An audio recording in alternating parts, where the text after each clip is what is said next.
রহমতুল্লাহি ওয়া বারাকাতুহু। ইয়া রব্বি লাকাল হামদু কামা ইয়ানবাগি লিজালালি ওয়াজহিকা ওয়া আযীমি সুলতানিক। ক্বালা রাসূলুল্লাহি সাল্লাল্লাহু আলাইহি ওয়াসাল্লাম, মান সামা রমাদান ঈমানান ওয়া ইহতিসাবা গুফিরা লাহু মা তাকাদ্দামা মিন জামবি। প্রিয় দর্শক, যারা কাছে কিংবা দূরে, শহরে কিংবা গ্রামে, দেশে কিংবা বিদেশে, বিশ্বজুড়ে যে যেখান থেকে দেখছেন, আপনাদের প্রিয় চ্যানেল দীপ্ত টিভির পর্দায় মোল্লা সুপারসল নিবেদিত Subhe Sadiq, powered by Beacon Pharmaceuticals Limited, co sponsor Quranic Science Model Madrasa, Shanir Akhra, Dhaka. গোটা অনুষ্ঠান জুড়ে আপনাদের সাথে আছে আমি, অধ্যক্ষ মাওলানা আব্দুল হালিম। প্রিয় দর্শক, আপনারা জানেন আমরা এই মাহে রমজানের প্রতিদিন একটি চমৎকার বিষয় নিয়ে, সুন্দর সুন্দর কিছু বিষয় নিয়ে আপনাদের সামনে আমরা হাজির হই। আজকেও তার ব্যতিক্রম নয়। আজকে আমরা আমাদের এই আলোচনার ডালি সাজিয়েছি একটি অন্যরকম সাবজেক্ট দিয়ে। যেহেতু রমজান, সাথে রমজান থাকছে, বিষয় হচ্ছে রমজান ও মানসিক সুস্থতা। রোজা রাখলে কতটা সুস্থ হওয়া যায়, সুস্থ থাকা যায়, এই বিষয়ে কথা বলতে আমাদের মাঝে আজকে উপস্থিত হয়েছেন আমন্ত্রিত অতিথি হিসাবে। আমাদের সাথে আছেন বিশিষ্ট ইসলামী চিন্তাবিদ এবং বিশিষ্ট মিডিয়া ব্যক্তিত্ব ফাদিলাতুল শেখ হযরত মাওলানা এস.এম. নাঈমুল ইসলাম। আসসালামু আলাইকুম ওয়া রাহমাতুল্লাহি ওয়া বারাকাতুহু। আমাদের সাথে আছেন আজকে দেশের একজন প্রখ্যাত গবেষক এবং ঢাকা বিশ্ববিদ্যালয়ের ঔষধ প্রযুক্তি বিভাগের সম্মানিত টিচার, গবেষক জনাব ডক্টর লুৎফুল কবির স্যার। আসসালামু আলাইকুম ওয়া রাহমাতুল্লাহ। ওয়ালাইকুম আসসালাম ওয়া রাহমাতুল্লাহি ওয়া বারাকাতুহু। আপনাদের দুজনকে আমাদের স্টুডিওতে স্বাগত জানাচ্ছি। মোবারকবাদ আপনাকে। আপনি জেনেছেন যে আমাদের আজকের বিষয় রমজান ও মানসিক সুস্থতা। দর্শক, প্রথমেই আমরা আপনার কাছে আমরা জানতে চাইব রমজান সম্পর্কে যদি আপনি আমাদের কিছুটা আলোকপাত করেন। মোবারকবাদ শাহেখ, আপনাকে চমৎকার একটি বিষয়ের অবতারণা করেছেন। মহান রব্বুল আলামিন গোটা মানব জাতিকে, বিশেষ করে ঈমানদারগণকে কোরআনুল কারিমে আলাদা করে ইনভাইট করে ডেকে বলেছেন, ইয়া আইয়ুহাল্লাযীনা আমানু, হে ঈমানদারগণ, কুতিবা আলাইকুমুস সিয়াম, তোমাদের উপরে মাহে রমাদান মাসের সিয়ামকে ফরজ করে দেওয়া হয়েছে। কামা কুতিবা আলাল্লাযীনা মিন ক্বাবলিকুম লাআল্লাকুম তাত্তাকুন। এই বিধান শুধু তোমাদের উপরে চাপিয়ে দেওয়া হয়েছে, ব্যাপারটা এমন নয়। তোমার পূর্বপুরুষ যারা ছিল, তোমার আগে যত উম্মাহ ছিল, তাদের প্রতি মাহে রমাদানের রোজা ফরজ ছিল। এই রমাদানের মাধ্যমে তোমাদের বেনিফিট হচ্ছে লাআল্লাকুম তাত্তাকুন, যাতে করে তোমরা খোদাহাবিতি অর্জন করতে পারো। তো মাহে রমাদান আমাদের জন্য, মহান রব্বুল আলমীর জন্য একটা গিফট। রব্বে কারিম আমাদের জন্য একটা বোনাসের সময় দিয়েছে, আমলের সমাহার, আমল করে আল্লাহর নৈকট্য লাভ করতে পারবো। মাহে রমাদানের মাধ্যমে সকল অন্যায়, অনাচার, গুনাহ থেকে নিজেকে বাঁচিয়ে একটা পথহারা মানুষ, জাহান্নামী মানের মানুষ, গুনাহযুক্ত মানুষ, প্রকৃতপক্ষে জীবনের সকল গুনাহরাশিগুলো ধুয়ে মুছে পরিচ্ছন্ন করে জ্বালায় পোড়ায়া আল্লাহ সেই জাহান্নামী ব্যক্তিকে জান্নাতের মানে করতে পারে। সুবহানাল্লাহি ওয়া বিহামদিহি। সুতরাং মাহে রমাদান আমাদের জন্য একটি ঐশ্বরিক দান এবং রব্বুল আলামিন চায় তার প্রতিটি গোলাম, প্রত্যেকটি বান্দা যেন জান্নাতের মানে হয়। সেজন্য রব্বুল আলামিন মাহে রমাদানের সিয়ামকে আমাদের জন্য ফরজ করে দিয়েছেন। শেখ, অনেকে বলে যে এই মাহে রমজানে আমরা যত খাবার খাবো, এই খাবারের হিসাব হবে না, এই জন্য মানুষ বেহিসাবি খাবার খায়। অনেক খাবার মানুষ খাচ্ছে, ইফতারির পরে খাচ্ছে, তারাবি নামাজের আগে খাচ্ছে, পরে খাচ্ছে, সেহরিতে খাচ্ছে, খালি খাচ্ছে আর খাচ্ছে। তো এখানে আমরা কোন কোন খাবার খাবো আর কোন কোন খাবার খাবো না, একটু যদি আপনি বলতেন। যে মহান রব্বুল আলামিন কোরআনুল কারিমে অবশ্যই বলেছেন যে অপচয় করা যাবে না, কারণ অপচয়কারী শয়তানের ভাই। তো সুতরাং আমরা কোনো ক্ষেত্রে অপচয় তো করবোই না। আল্লাহ তো খাবার হালাল করেছেন, হারামও করেছেন। তো কোরআনুল কারিমে রব্বুল আলামিন বলেছেন, ইয়া আইয়ুহান নাস, হে মানব সমাজ, কুলু মিম্মা ফিল আরদি হালালান তাইয়্যিবা। আল্লাহ রব্বুল আলামিন বলছেন, হে মানব সমাজ, এই জমিনের উপরে যত পবিত্র এবং হালাল বস্তু আছে তা তোমরা ভক্ষণ করো। এখন আমাদের খাওয়ার আগে দেখতে হবে সেই বিষয়বস্তুটা, সেই খাদ্যের যে আমাদের অভ্যাস আছে, খাদ্য তালিকায় যে খাবারগুলো আছে সেগুলো হালাল কিনা। একজন মুমিনকে সবার আগে হালাল বস্তু দেখতে হবে এবং খাওয়ার ব্যাপারে অবশ্যই তার নিয়ম মেনটেন করে রসুলের সুন্নাহ পরিমাপ করে খেতে হবে। কারণ রসুল্লাহ সাল্লাল্লাহু আলাইহি সাল্লাম বলেছেন, তোমরা 3 বেলার খাবার 3 সিস্টেমে ভক্ষণ করো। সকালবেলা খাবার খাওয়া রাজার হালে, দুপুরবেলা খাবার খাওয়া ফকিরের হালে, রাত্রেবেলা দুপুরবেলা খাবার ভক্ষণ করবা প্রজার হালে, রাত্রেবেলা খাবার ভক্ষণ করবা ফকিরের হালে। তো আমাদের দেখা যায় যে ইফতার শেষ করে রাত্রেবেলা আমরা রাজার হালে খাবার না খেয়ে তারে ওভার করে ফেলি আমরা। তো সুতরাং খাবারের ক্ষেত্রে কখনো আমরা অপচয় করতে পারবো না। শেখ, আমরা আপনার কাছে আরও সুন্দর সুন্দর কথা আমরা শুনবো। এ পর্যায়ে আমরা যাচ্ছি স্যারের কাছে। স্যার, আমরা এই রমজানে আসলেই আমরা একটা কথা খুব শুনি, বা রমজানের আগেও মানুষ সুস্থ থাকতে চাইলে একটা বিষয় আছে, সেটা হলো অটোফেজি। তো স্যার, এই ব্যাপারটা যদি একটু বলতেন যে রমজানের সাথে অটোফেজির সম্পর্কটা কি স্যার, একটু যদি বলতেন কাইন্ডলি। হ্যাঁ, ধন্যবাদ আপনাকে। আপনি যেমনটি আমাদের আগের মাওলানা বলছিলেন যে রমজান শুধুমাত্র আত্মিক পরিশুদ্ধির নামই নয়, আমরা যদি মেডিকেল সায়েন্সের ভাষায় বলি শারীরিক সুস্থতা পাশাপাশি মানসিক সুস্থতা, এই দুইটার উপরেও রমজানের সরাসরি বা প্রত্যক্ষভাবে প্রভাব আছে।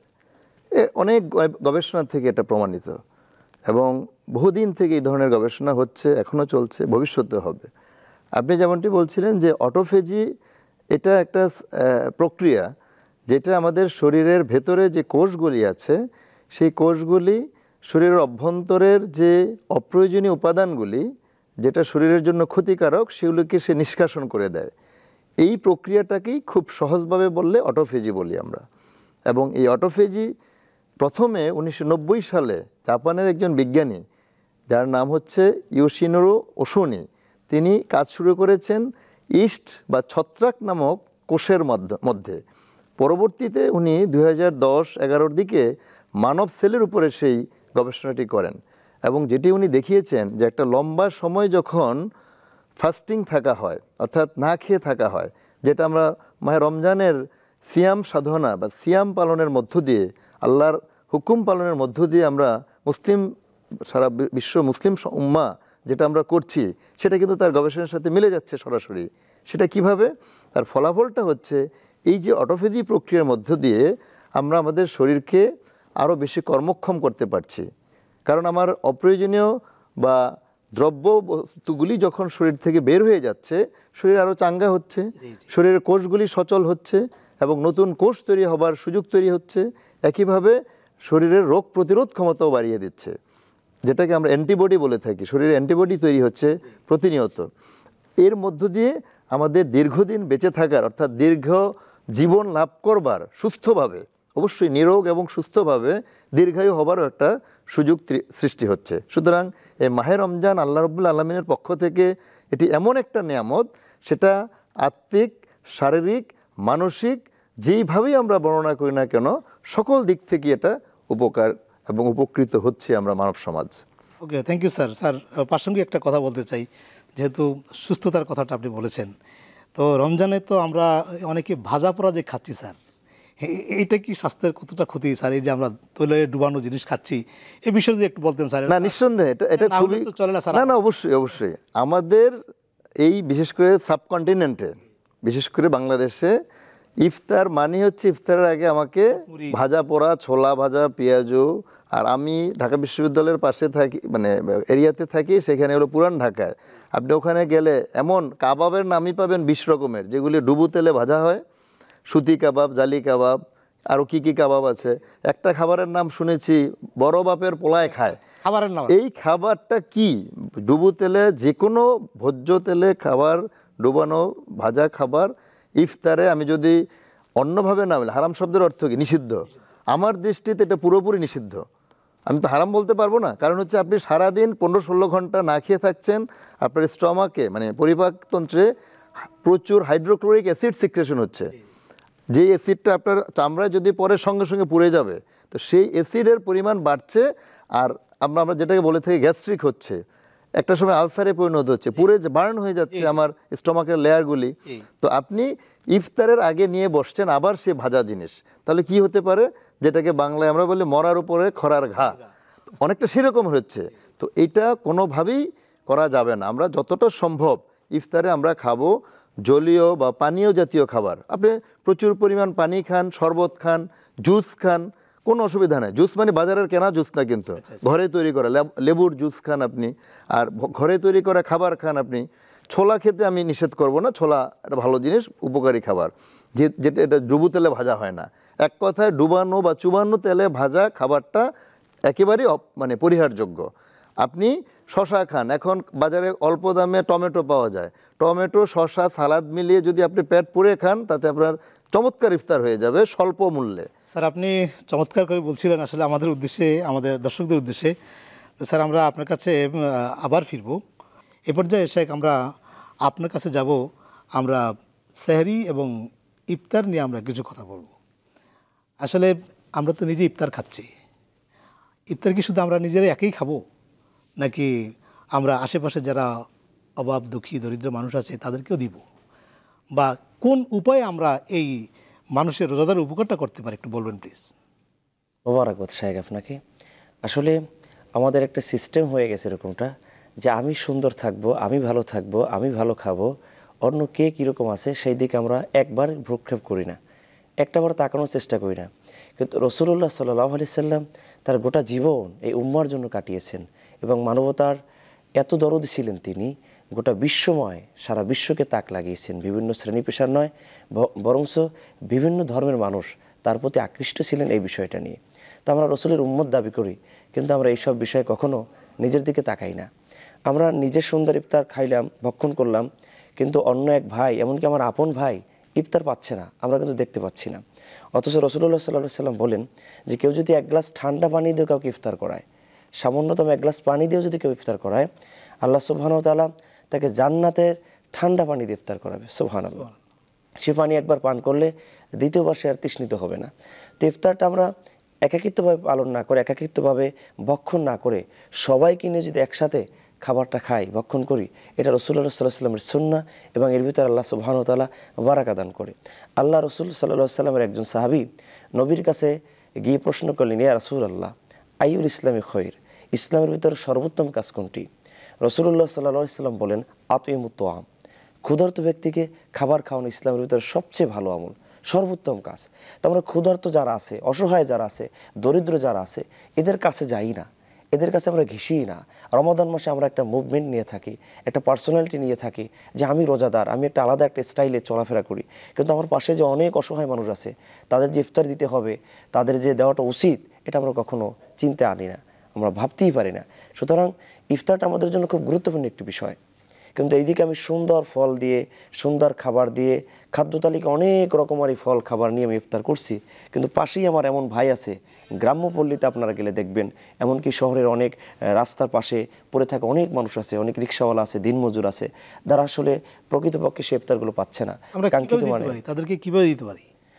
আমরা তো বিদেশে দেখি যে আমরা বিভিন্ন আমার সোশ্যাল মিডিয়ার মাধ্যমে আমরা দেখি যে ইফতারের ডালা নিয়ে অনেকে বসে আছে, দাঁড়িয়ে লোকেরা ইফতার নিচ্ছে, মানে আনলিমিটেড নিয়ে যাচ্ছে। হ্যাঁ, কিন্তু আমাদের দেশের থেকে এই সিস্টেমটার প্র্যাকটিস আমাদের নাই। এই প্র্যাকটিসটা আমরা কি করতে পারি? আমরা করতে পারি, যদি এই প্র্যাকটিসটা আমরা না করি, তো আমাদের আত্মীয়দের ভিতরে, যেহেতু আমরা ঘনিষ্ঠতম আত্মীয়দের ভিতরে যারা আছে অসহায় দরিদ্র, এদের আমরা একটা তালিকা করে আমরা তাদের অজান্তেই তাদের বাসায় বাসায় আমরা যদি ইফতারগুলো পৌঁছে দিই, যেরকম অনেক গ্রামে এই রাস্তাটা বলেন বা এই প্রচলনটা চালু আছে এখনো, যে ইফতারি ফুড প্যাকেট দেওয়া, আমরা দিচ্ছি ফুড। জি জি জি, অনলাইনে আমাদের বাংলাদেশে এখন চালু হয়ে গেছে। আরেকটা বিষয় হলো যে অনেকের আছে যে তার ইচ্ছা আছে দেওয়ার, কিন্তু তার সাধ্য নাই। এক্ষেত্রে তিনি যদি অন্য দশজনের কাছ থেকে সহযোগিতা নিয়ে যদি প্যাকেট করে যদি সহযোগিতার মাধ্যমে যদি ইফতার অন্যের কাছে পৌঁছে দেন, তাহলে তার কি সওয়াব হবে? নিঃসন্দেহে সওয়াব হবে। কারণ আল্লাহ কোরআনুল কারীমে বলেছেন, তাআউনু আলাল বিররি ওয়াত তাকওয়া ওয়ালা তাআউনু আলাল ইসমি ওয়াল উদওয়ান, খোদাভীতি সৎ কাজে একে অপরকে সহযোগী করো, সহযোগিতার জন্য আগায় আসো। তো আপনি যদি কোনো নেকির কাজ করেন অথবা নেকির কাজ করার জন্য সহযোগী হন, সমপরিমাণ সওয়াব আল্লাহ দেবেন। কারণ রাসূলুল্লাহ সাল্লাল্লাহু আলাইহি ওয়াসাল্লাম বলেছেন যে নেকি করবে আর যে সহযোগী হবে, আল্লাহ কারো সওয়াব কমতি দিবেন না। এমনকি কোনো ব্যক্তি যদি কোনো রোজাদারকে ইফতার করায়, তা সারাদিন সিয়াম পালন করে, সিয়াম সাধনার মাসে সারাদিন রোজা রাখে, সে যে পরিমাণে সওয়াব পাবে, আপনি তাকে ইফতার করানোর কারণে ওই সম পরিমাণে সওয়াব আপনার আমলনামায় আল্লাহ সুবহানাহু ওয়া তাআলা দিবেন। তো ইফতার গুরুত্বপূর্ণ একটি বিষয়, আর সওয়াবে তো কমতে হবে না। অবশ্যই আমরা এই উপকারের জন্য বা এইসব বিষয়ে আমরা একে অপরের কাঁধে কাঁধ মিলে সহযোগিতা করে। কারণ ইসলাম তো ব্যালেন্সের ধর্ম।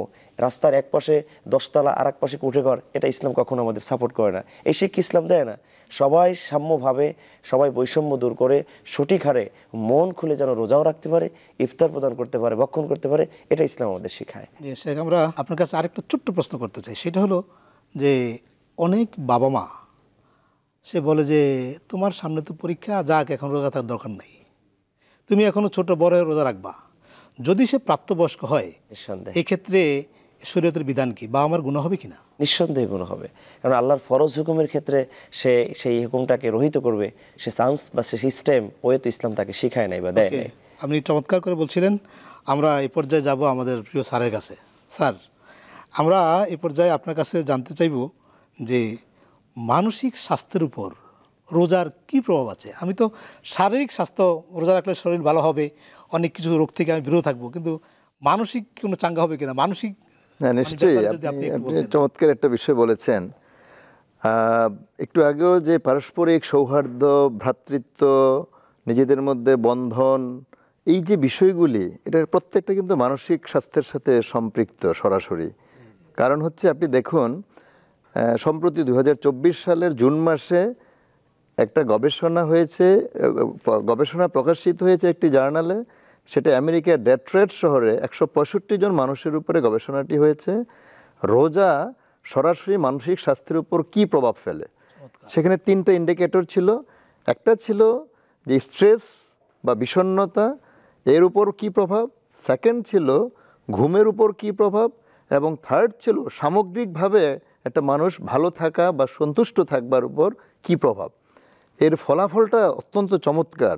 ফলাফলটা দেখা গিয়েছে যে সামগ্রিকভাবে এই 165 জন মানুষের যে রেজাল্টটা, তাতে 85% লোকেরই তার সন্তুষ্টি লেভেল ছিল অনেক ঊর্ধ্বে, হাই। অর্থাৎ সামগ্রিকভাবে তারা ভালো বোধ করেছে। আর বিষণ্ণতা এবং উদ্বেগের ব্যাপারে বলেছে যে তারা আগে যে অবস্থায় ছিল তার চাইতে ইন্ডিকেটর কয়েক শতাংশ বেড়েছে। একইভাবে ঘুমের ব্যাপারটা আসছে। আমাদের পর্যাপ্ত ঘুমাতে হবে, প্রতিদিন 6 থেকে 7 ঘন্টা একজন সুস্থ মানুষের ঘুমানো উচিত, ঠিক আছে। কিন্তু এই রমজান মাসে বিশেষ করে রোজা রাখবার কারণে আমাদের ঘুমের কিছুটা হলেও ব্যাঘাত ঘটছে। তাতে কিন্তু গবেষণা কি বলছে, এই যে ধর্মীয় নানা রকমের ইবাদত বন্দেগী বা আনুষ্ঠানিকতার মধ্য দিয়ে সে ব্যস্ত থাকছে, এতে তার ঘুম কম হচ্ছে, তাতে তার স্ট্রেস কমে যাচ্ছে, তার অবসাদ কমে যাচ্ছে, তার বিষণ্ণতা এবং উদ্বেগ একই মাত্রায় কমেও যাচ্ছে। তাহলে এই যে একটা চমৎকার ফলাফল, সরাসরি মানসিক স্বাস্থ্যের উপর প্রভাব পড়ছে। আরেকটি গবেষণা 2023 সালে হয়েছে। তুরস্কের একটা হসপিটালে প্রায় 40 জন ওই হসপিটালের কর্মচারীর উপরে হয়েছে, যেখানে বলা হয়েছে যে রোজা রাখবার পরে তাদের যে মানসিক অবস্থার অভূতপূর্ব পরিবর্তন বা উন্নতি সাধিত হয়েছে, সেটা খুবই আমি বলবো যে প্রত্যাশাজনক। এবং এই গবেষণার মধ্য দিয়ে আরেকটি গবেষণা 2021 সালে হয়েছে 40 জন ডায়াবেটিক পেশেন্টের উপরে। কারণ আমরা তো ডায়াবেটিক হলেই মনে করি যে রোজা রাখা যাবে না, এটা একটা ভুল ধারণা। তো ডায়াবেটিক পেশেন্টের উপরে 40 জন ডায়াবেটিক পেশেন্টের উপরে আরেকটি গবেষণা দেখা গেছে যে তাদের মধ্যে আগের চাইতে ভালো লাগবার অনুভূতি অথবা সন্তুষ্টি রোজা রাখবার পরে অনেক বেড়ে গেছে। সুতরাং এই যে কয়েকটা সামগ্রিক গবেষণার ফলাফল আমি আপনাকে সরাসরি বললাম, এটা একটু আগে আমাদের যে শায়েক বলছিলেন তার সাথেও কিন্তু মিলে যায়। যে আমরা যে এই যে রমজান মাসে আমরা এখন সারা বাংলাদেশে একটা অস্থির সময় পার করছি, একটা ভীতিকর সময় পার করছি, আমাদের মধ্যে একটা আশঙ্কা কাজ করছে।